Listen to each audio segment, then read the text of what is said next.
Welcome to Assist College of Arts and Commerce. This is Assist to Edupedia.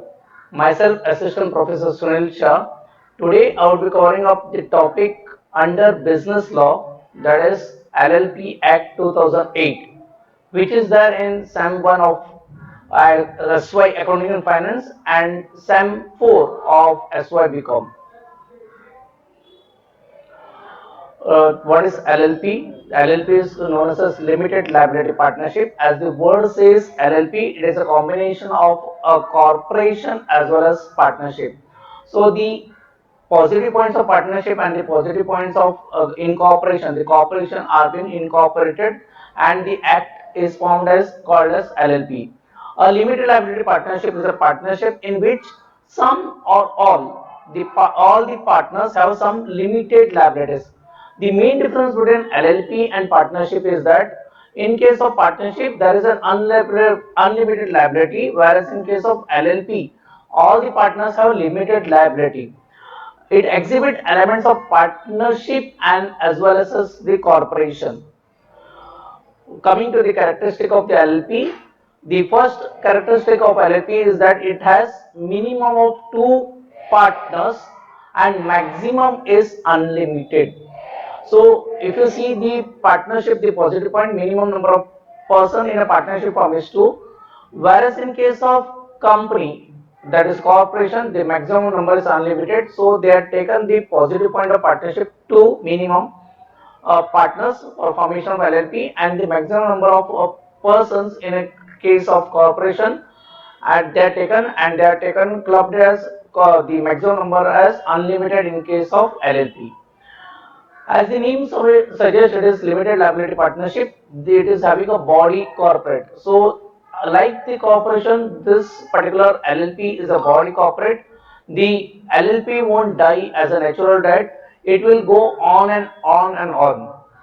It has a legal entity and which is separate from its partner. What does it mean? That once the LLP has been incorporated, when they get the certificate of incorporation from the ROC, that is register of companies, it becomes a separate entity unlike the partners. So this is the main difference between the partnership and LLP. It has a perpetual succession, the same as the characteristic of a company. It has a perpetual succession, which means that the LLP will go on and on. If all the people dies a natural death, still the LLP would be there in the existence unless and until the ROC cancels its registration or the LLP goes for voluntary or compulsory dissolution. Changes in the partner will not affect the existence of the rights or the liabilities of the LLP. So if the partner may retire, if the partner is being admitted, or if the partner has been expelled from the LLP, still the rights and the liabilities of the LLP would remain as it is. This is the main difference between the company and as well as the LLP. The next important topic, as the word says LLP, that is called limited liability partnership, still the all the sections are not applicable in case of LLP. The sections of Indian Partnership Act is not applicable to LLP. As going deep into it, the minimum number of the persons in case of LLP is 2.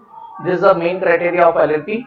There must be required 2 partners and there is no limit on the maximum numbers of the persons who are being admitted in the LLP. Being a body corporate, the second essential characteristic, LLP need not be formed among the individuals only, or any registered entity like the company's trust can also form an LLP. So who can form LLP? Any individuals can form LLP, any company can form LLP, any individual partnership firm can also form an LLP, or the trust can also form an LLP. So if you see many of the movies who are being in the production, the production house also forms an LLP. If you are seen at many railway stations, there is a clinic which is going on. That is also called as 1 rupee clinic. That is also an LLP.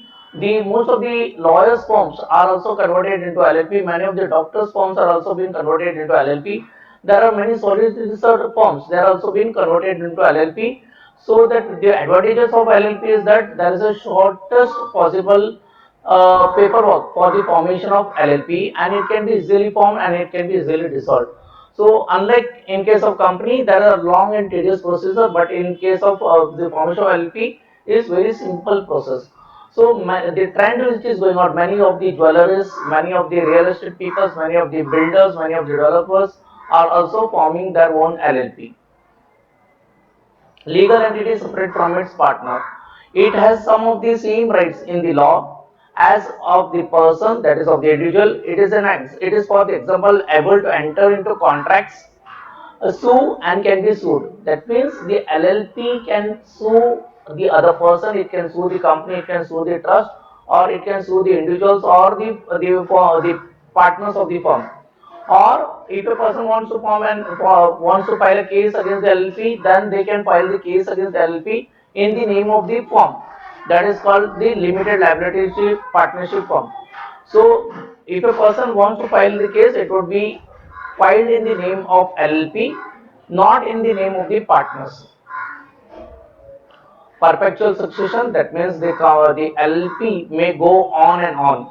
Perpetual succession is a continuation of the corporation or the other organization existence despite the death of all the partners or one of the partners, or if the LLP becomes a bankrupt or it becomes an insane, or there is a change in the membership of the firm, or an exist and from the business, or there is a continuous or compulsory existence of the business, or if the business doesn't work, still the LLP will be going on and on.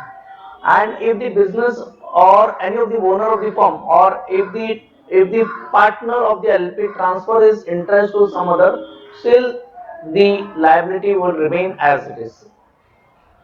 Change in partners will not affect the existence, rights, or the liabilities of LLP.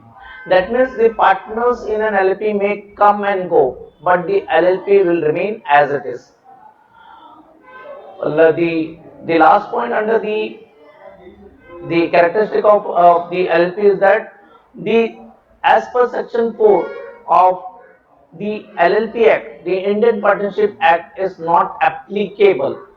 So whatever the laws are there, the LLP would be working under LLP Act 2008.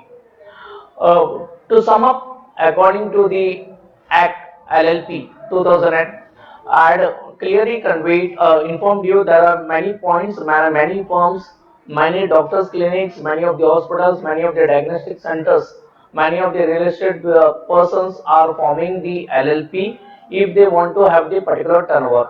The main important things under the LLP is that there should be a person who would be called as designated partner, and the designated partner would be I need to take the DIN, that is called Director's Identification Number, from the ROC. So if a person, if me and one of the person wants to form an LLP, the minimum number of the persons for the formation of LLP is 2, and they have to apply to ROC, not to ROF. Then they need not go to register of firm, they need to go to ROC to apply for the limited liability partnership. Once they issue the limited liability partnership form, the incorporation certificate, the designated partners will apply for DIN number. Once the DIN number has been allotted, he will be called as designated partner. He is the sole responsible person for each and every activities of the firm. That is called the limited liability partnership firm. And there would be the foreigners can be also a member of the LLP. Thank you all for understanding the topic called LLP, which comes under Sem 3 of SYBAF as well as in Sem 4 of SYBAF. Thank you all.